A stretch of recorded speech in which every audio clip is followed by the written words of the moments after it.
Our planet, with its varied landscapes, is home to an incredible array of life forms.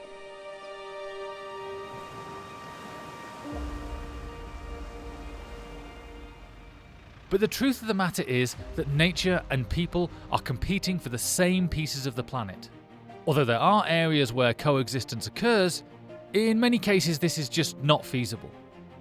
These human-nature conflicts have caused a global biodiversity crisis. Natural resource managers, scientists, and government agencies are looking for ways to mitigate this crisis. The challenge is finding a balance in conservation planning that can support both biodiversity and human needs.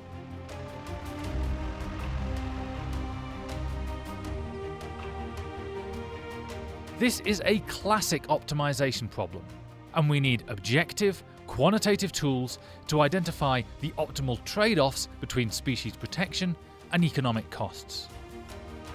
One approach is to use Marksan, a software suite that allows conservation scientists to objectively address spatial conservation planning for nature and people.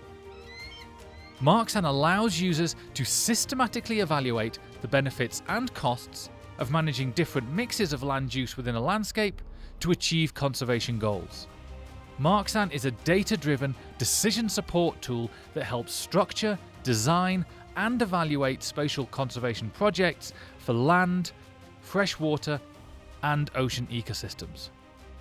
Marksan helps decision-making by balancing objectives, such as protecting biodiversity and its benefits, with socio-economic, cultural, and political realities. So, how does Marksan work? Well, the Marksan algorithm depends on three main inputs: species locations, costs of conservation actions, and risk to species. From these inputs, Marksan is able to generate a conservation plan that meets conservation targets within a landscape of interest for the least cost. Our first step is to define the spatial boundaries of the landscape of interest. In this example, the tan area represents agriculture, green is protected forest, and grey is urban surfaces. We then divide the landscape into operational planning or management units relevant to our species of concern. From there, we identify those units that currently, or are predicted to, contain the species of concern. We then identify current and future landscape attributes and natural or human-caused risks that could influence the value of a unit to the species of concern. Risks stemming from fire, flood, changing climate, and exposure to disease are examples. Next, we classify each unit by the type of infrastructure occurring in it, or the cost of removing existing infrastructure and restoring units to their natural state. By combining this information, we create a comprehensive picture showing the locations of species of concern and infrastructures. For conservation planning, we also see the cost to remove infrastructures from areas that would naturally be inhabited by the species of concern. At this point, we are now ready to run Marksan to identify the best areas to focus our conservation efforts.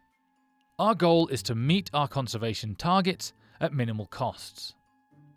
Each of the planning units is given a unique identifier and parameterized with the cost of converting it to natural habitat, its suitability as habitat for each species, and a risk value. Once the planning units have been parameterized, Marksan identifies the set of planning units that meet conservation targets for the least cost. Marksan does this by initially selecting a random set of planning units and calculating whether this set of planning units achieves the conservation targets and at what cost. The algorithm then randomly swaps out some of these initial planning units with randomly selected new ones and calculates whether the new set produces an improvement on the original. If the new set of planning units does not improve the outcome, either in terms of achieving the conservation target or cost, the algorithm reverts the previous selection and starts again. If the new set of planning units represents an improvement, they become the new starting point and the algorithm repeats the process. Marksan conducts thousands of iterations of this procedure to arrive at a solution that meets the stated conservation targets for the least cost. In this simplified example, Marksan finds the best solution for a landscape of 4 planning units. In these 4 planning units, we see the infrastructures and costs to restore them to suitable habitat. We see the number of species that would naturally occupy the same areas as the infrastructures. It would be too costly to remove this piece of infrastructure for just one species. Marksan software identifies the planning units that meet our targets for the least cost. Here we see that the 2 planning units in green conserve all 3 species of concern, a kangaroo rat, a butterfly and a plant, at the minimum cost. Removing a parking lot is much easier and less costly than removing an airport. So how well does Marksan work in practice? We illustrate its application in a recent project funded by the Department of Defense and applied to Department of Defense and surrounding US Forest Service lands in South Coastal California. California has a diverse landscape that is home to a wide range of plant and animal species. California also supports a variety of human uses and therefore represents an ideal location to illustrate how Marksan works. Many DoD bases and US Forest Service lands are located in California. These human land uses can adversely affect biodiversity.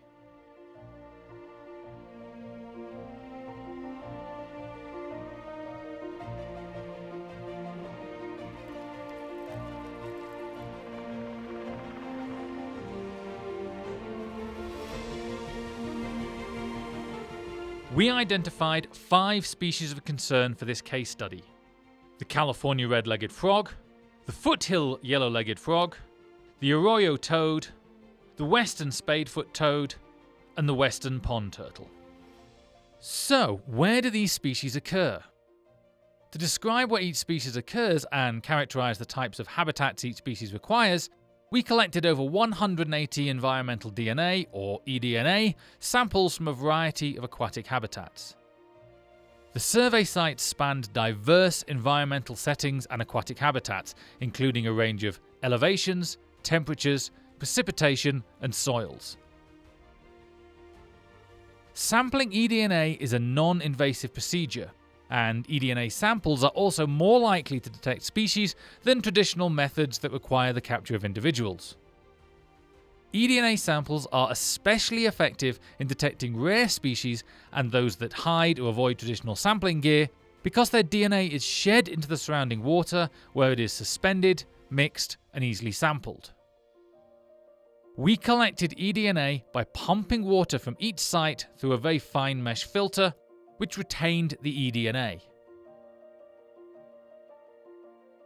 We shipped these filters to our molecular ecology lab, where we then ran qPCR analyses, which determined if sequences of eDNA in each sample matched sequences known to be unique to each species of concern.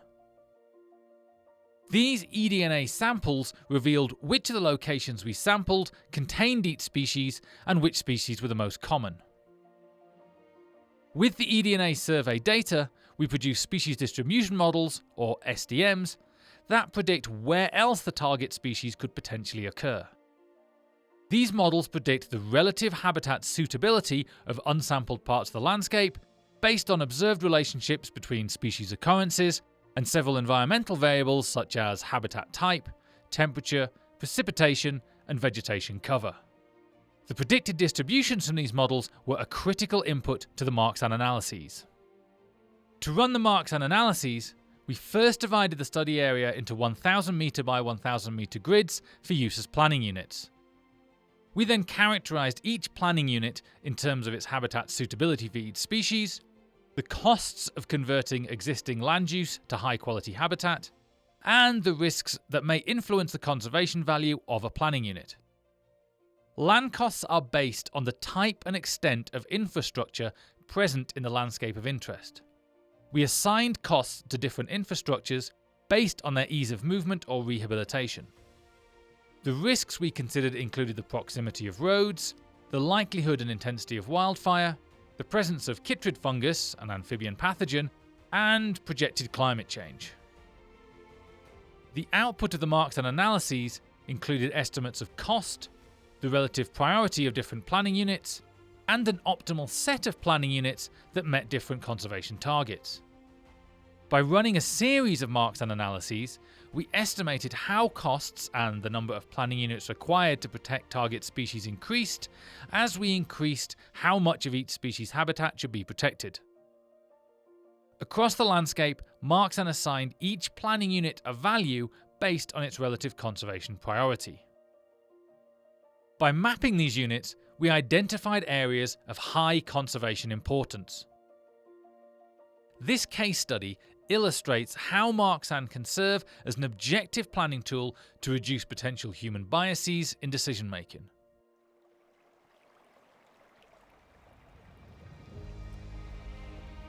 The use of data-driven conservation planning tools like Marxan can help mitigate the current global biodiversity crisis by objectively identifying parts of the landscape for either protection or restoration. Ultimately, tools like Marxan may better achieve conservation goals and balance conservation and human needs across multi-jurisdictional landscapes.